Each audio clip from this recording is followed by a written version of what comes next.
Now look at Part 1. Part 1.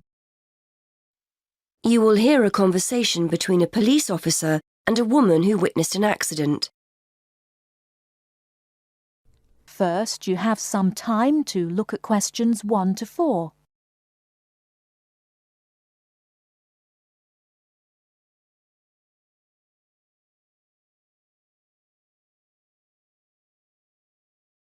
Now we shall begin.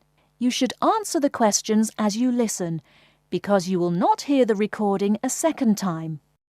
Listen carefully and answer questions 1 to 4. Hello, madam. I understand you witnessed the accident. Have you got a few minutes to tell me what you saw? Yes, no problem. I don't have to be back at work for a while, so I'm pleased to help. Did you actually see what happened? Yes, I was standing over there near the bus stop. I was on my way to get something for lunch and just happened to be looking at a shop across the road. That's when I saw the red car come out from the junction over there. You don't happen to know what time it occurred, do you? Well, I left work for my lunch break at 1, and it's only about 10 minutes walk away, the office, I mean. So it might have been about 10 past 1. Although I did pop into the shop for something, so it was probably closer to 1:15. So it pulled out of Monk's Road, that's the road over there, straight onto High Street. That's right, yes. Did you get a view of who was in the car?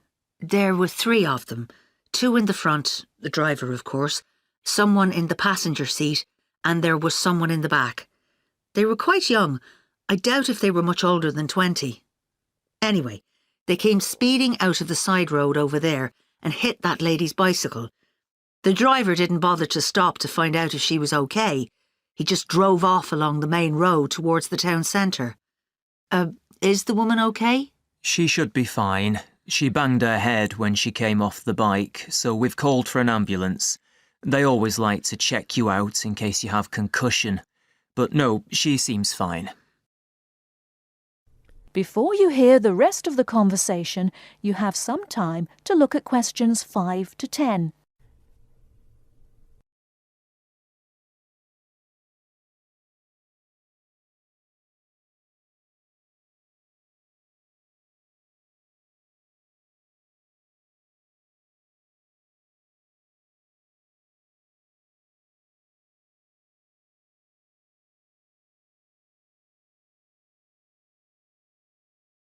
Now listen and answer questions 5 to 10. The bike doesn't look too good, though. I don't think she'll be using that again. I suppose she was very lucky, really. If they'd hit her instead of the front wheel, she could have been seriously injured. It looked like they were just in a hurry and didn't want to stop at the junction. I know the traffic lights aren't working there, so perhaps they thought they could just pull out. Could you give me a description of the car? Do you know the make and model? Well, I'm not very good with cars, but I'm pretty sure it was the same model as my husband's car, a Ford Fiesta. It was red, like I said, and quite old, and the door on the driver's side was damaged. It looked like it had been in another accident some time ago. I don't suppose you had a chance to take down the registration number, did you? I did, actually. Let me see. Y48BYW. Will that help you trace them? That's really helpful. It depends. It might be a stolen car, but at least we'll be able to trace the owner. If it wasn't stolen, then yes, we'll be able to find out the name of the driver. Now, would you mind giving me your contact details, just in case we need to get in touch about anything? Of course. What's your name? Mrs. Stansfield. Rita Stansfield. That's Stansfield.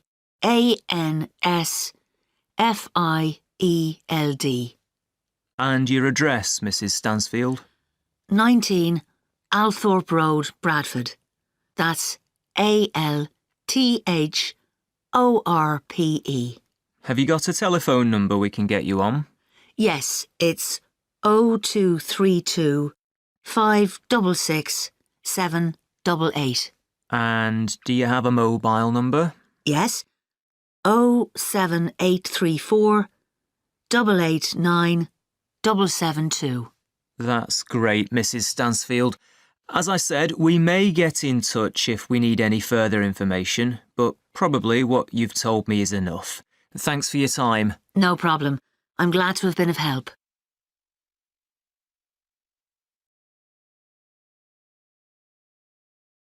That is the end of part 1. You now have half a minute to check your answers.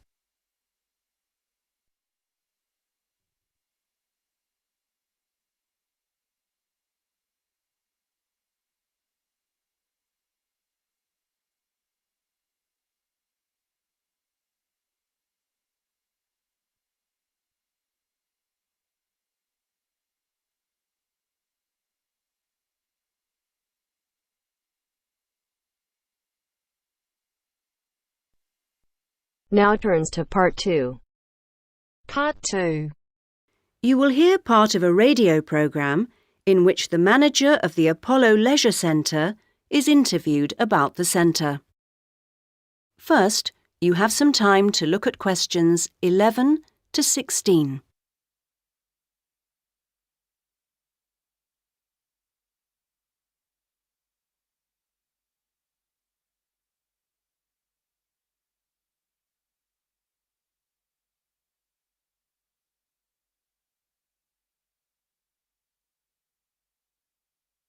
Now listen to the first part of the interview and answer questions 11 to 16.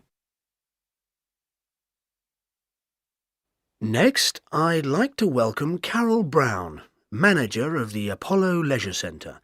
Carol, welcome. Thank you. Now, Carol, the Apollo seems a familiar sight, but how long has it actually been here? Well, we started negotiations to take over the previous Active Life Centre that used to occupy the premises in 2000 and planned to open in 2001, although the usual delays meant it was 2002 before we were up and running. And do you have quite a mix of members, or are you focused on certain groups? It's pretty broad, actually. There are something like 200 adult members, so that's our biggest group, but we also have as many as 100 youth members, together with about 50 family group members. And I think we'll see that section growing to 100 over the next couple of years. Healthy numbers. Yes, and we'll be developing the centre to make it even more attractive. We're hoping eventually to build in a rock climbing wall, which would make a useful addition. We've already opened our swimming pool, which is hugely popular, and we'll have a massage room open within 12 months. Now, I understand you have different categories of membership? Yes, to suit every pocket. Blue membership includes all facilities for the member and a guest at all times, which is good for people with unpredictable timetables. If you can make it during daytime hours, red membership gives you excellent returns for your fee. As for only half price, you can use all the facilities during the day, and they're actually less crowded then. Green membership is designed for people who are only able to come infrequently, and so, of course, costs less. And there are chances to socialise? Oh, certainly. Our cafe is very popular and is a nice place to wind down and chat after working out or whatever. In fact, while it used to shut at 8, we've extended that to 9 now, with last orders taken at 8:30. It serves a whole range of food and drink. So if someone wants to join, what do they do? Come and see us. We'll give you all the details. The induction process takes about an hour and a quarter, which includes 3/4 of an hour on average with a personal trainer, and something like half an hour being shown round the different facilities. So we'd be well looked after? Definitely. Now you have some time to look at questions 17 to 20.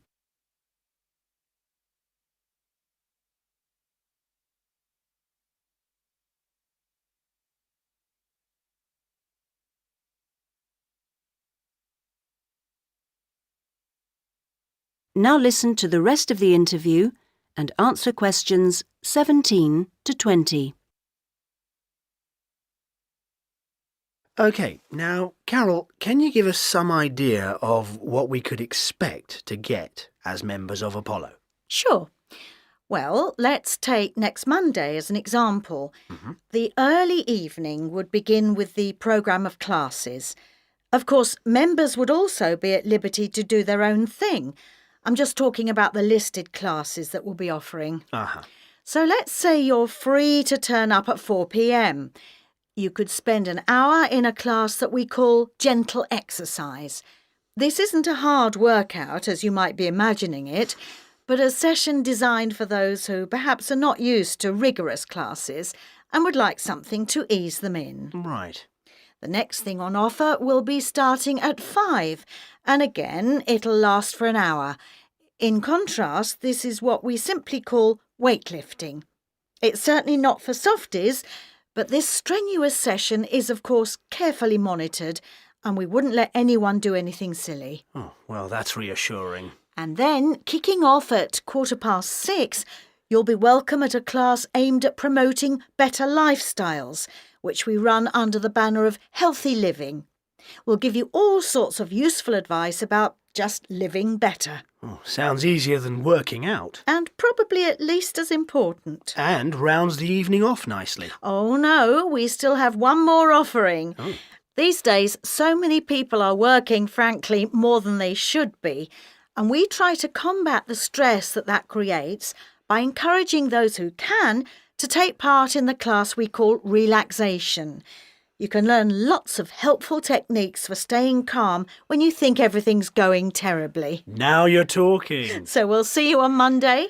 Now... That is the end of part 2. You now have half a minute to check your answers.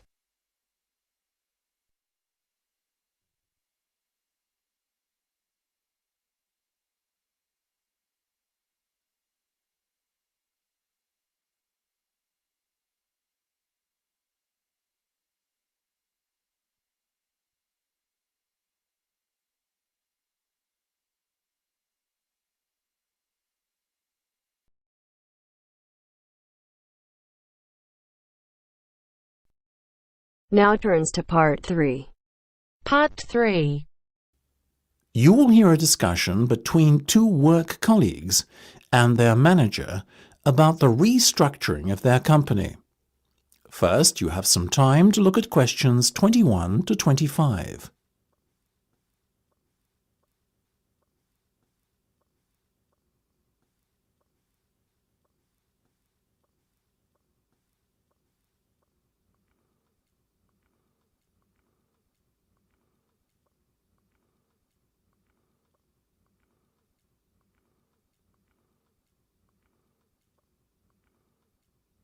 Now listen carefully and answer questions 21 to 25. Come in, both of you. I believe you wanted to talk to me about something, is that right? Yes. Basically, all the staff are concerned about what the restructuring of the company is going to mean for them. None more so than myself and Nam, as we are the newest members. As I said to all staff at the meeting last week, there's no cause for concern. There will be no compulsory redundancies. All redundancies will be on a voluntary basis. Yes, we understand that, but to tell the truth, we just want a little reassurance that our jobs are safe. Look, Anne and Penny, the company isn't going to be short-sighted and let its bright young minds go. Besides, we've already met our target for the number of voluntary redundancies we want to secure. In fact, there's a waiting list. You know as well as I do that the age profile of staff at this company needs to come down. A lot of our employees are close to retirement age and are just going through the motions until they can take their pensions. That's why we decided on this redundancy initiative. We want to encourage those that would be happy to leave to do so and employ younger, more motivated staff. I guess that makes us feel a little better, but we're also worried about the upcoming salary review.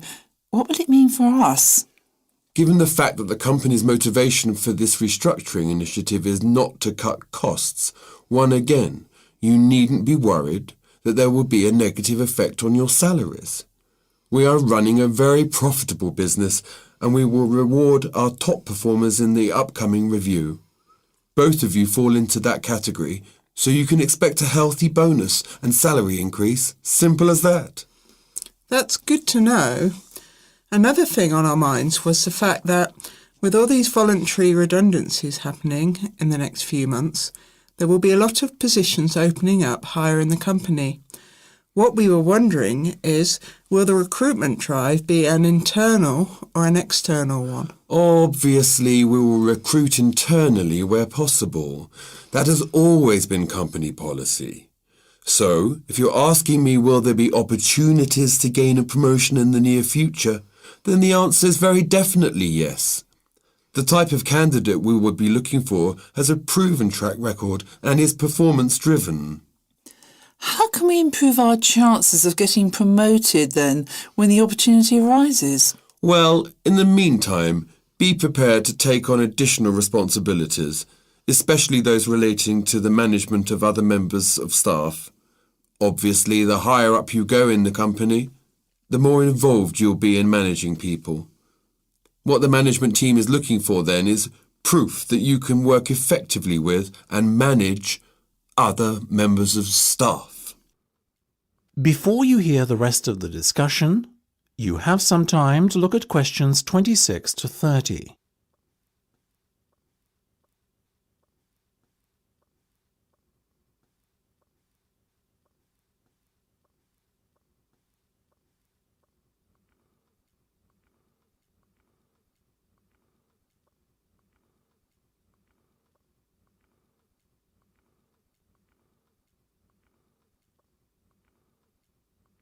Now listen and answer questions 26 to 30.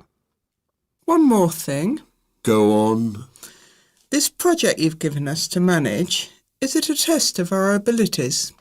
I guess you could say it is a test of sorts, but look at it more as a chance for you to prove yourselves. Actually, now that I have you both here in private, can we talk about that a bit? Of course.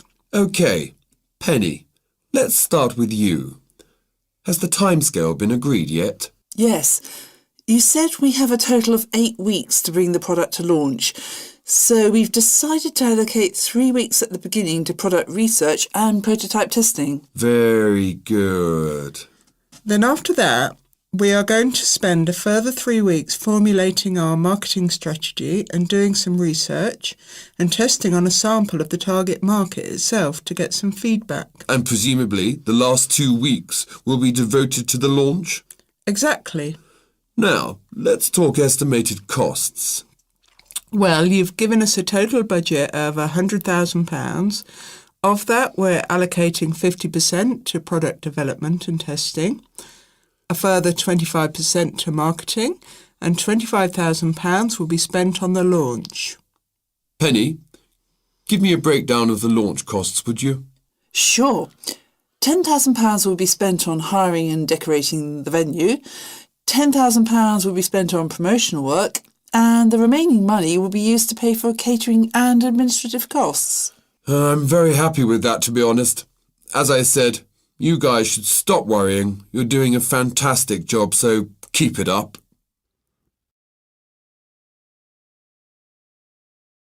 That is the end of part 3. You now have half a minute to check your answers.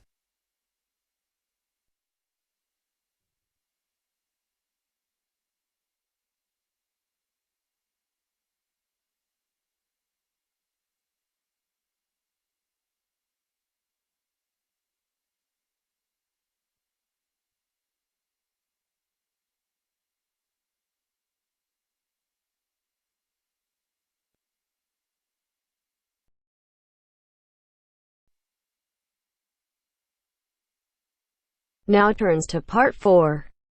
Part 4. You will hear Rebecca Bramwell, an artist and illustrator, giving advice on how to get your first job or commission as an artist. First, you have some time to look at questions 31 to 35.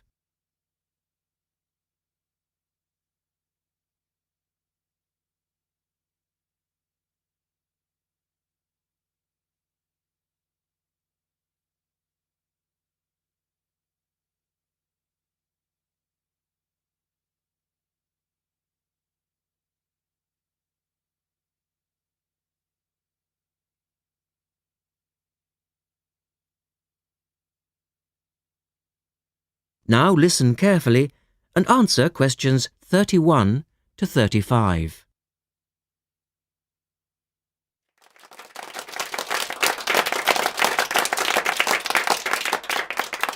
I'd like to introduce Rebecca Bramwell, an artist and illustrator who has come along today to talk to you all about getting your first job or commission as an artist. Over to you, Rebecca. Thank you for inviting me. I remember when I graduated back in 1983, I was very excited about getting my first commission. My degree was in fine art and I'd worked long and hard to get it.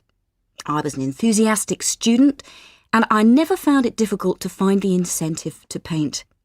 I think as a student you're pushed along by fellow students and tutors and the driving force is there. However, when you leave college, you find yourself saying things like, I'll have one more cup of coffee and then I'll sit down to work. I hate to admit it, but I say it myself. Suddenly, it isn't finding the inspiration or getting the right paper that's a problem. It's you. In my view, there are a number of reasons why this happens. It's a real challenge making a decent living as a new artist. You have to find a market for your work. Often you work freelance and need to take samples or portfolios of your work from place to place. These experiences are common to a lot of professional people. But artists also have to bare their souls to the world, in a way. More than anything, they want praise. If people don't like what they create, then it can be a very emotional and upsetting experience hearing them say this. I began to realise that these problems were preventing me from having a career in art, and so I decided to experiment. I was a painter, but I started to dabble in illustration, drawing pictures for books, cards, and this offered me the opportunity to become more emotionally detached from my work. I was no longer producing images from the heart, but developing images for a specified subject, taking a more practical approach. I began to develop a collection of my illustrations, which I put into a portfolio and started to carry around with me to show prospective clients and employers. But it was still tricky because publishers, for example, want to know that your drawings will reproduce well in a book. But without having had any work published, it's hard to prove this. Having a wonderful portfolio or a collection of original artwork is, of course, a first step. But what most potential clients would like to see is printed artwork, and without this evidence, they tend to hold back still when it comes to offering a contract. Look at questions 36 to 40.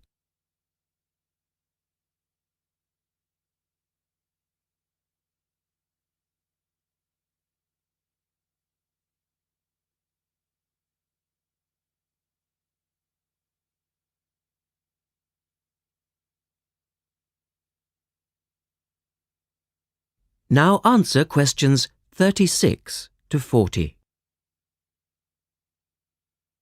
Well, I overcame this problem in two ways. And I suppose this is my advice to you on preparing your portfolio of your best work. The first way was by submitting my work for a competition. And the one I chose was for a horoscope design and was sponsored by a top women's magazine. There are a few of these competitions each year, and they offer new illustrators an opportunity to showcase their work. The other approach I took was to design and print some mock-up pages of a book. In other words, I placed some of my illustrations next to some text in order to demonstrate how my work would look when it was printed. Perhaps I was lucky in that I had taken a degree that provided me with all-round creative skills so that I could vary my style and wasn't limited to a certain technique. Now, I think that is important. The art world and many other creative fields do try to pigeonhole people into snug boxes with an accompanying label. Now, I think you should try to resist this if you feel it happening to you. If you don't, you'll find it difficult to have new work accepted if you try to develop your style at a later stage in your career. Nevertheless, when you start out, and particularly when you're going for an interview, it's important not to confuse people by having a lot of different examples in your portfolio. One remedy for this is to separate your work into distinct categories. In my case, I did this by dividing my design-inspired illustrations from my paintings. It's then easier to analyse the market suited to each portfolio, such as magazines, book jackets, CD covers, etc. Working under two names is also useful, as it clarifies the different approaches and offers a distinction between them. I think it's been hard for artists to be recognised in anything other than the pigeonholes that they've been placed in. But luckily, these barriers are slowly being demolished. So I really do wish you all the very... That is the end of part 4. You now have half a minute to check your answers.